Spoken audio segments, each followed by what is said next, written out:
The Missouri House wrapped up another week as lawmakers continue to push towards the end of the 2012 legislative session. Lawmakers approved a resolution aiming to provide more money for veterans programs. House Joint Resolution 85 proposes a constitutional amendment requiring the State Lottery Commission to develop an electronic pull-tab game with proceeds benefiting veterans programs in the state.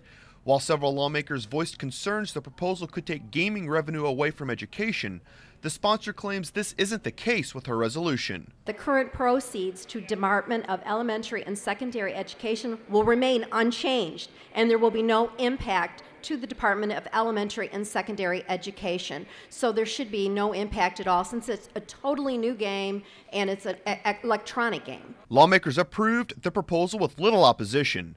If approved by the General Assembly, the resolution must be approved by the voters before becoming law. This was brought to us actually. The Missouri House put its stamp of approval on legislation aiming to create a cargo hub in St. Louis. House Bill 1476 authorizes up to $60 million in tax credits for companies bringing freight through the Lambert-St. Louis International Airport.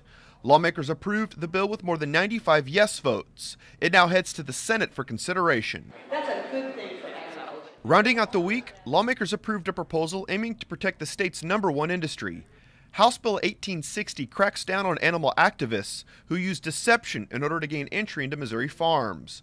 The bill creates the crime of agricultural production facility interference. This offense occurs when an individual enters private property to record the actions of an agricultural operation without the owner's consent for propaganda purposes. We want to ensure that that is a criminal activity.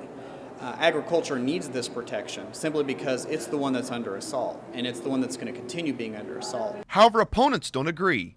They feel the bill goes too far. I think that by not allowing light to be shown, or for people to see what happens on some of these farms, that it could lead to foodborne illnesses and other things that could negatively affect consumers of our agricultural products here in the state. The Missouri House approved the bill with more than 105 yes votes. The legislation now heads to the Senate for consideration.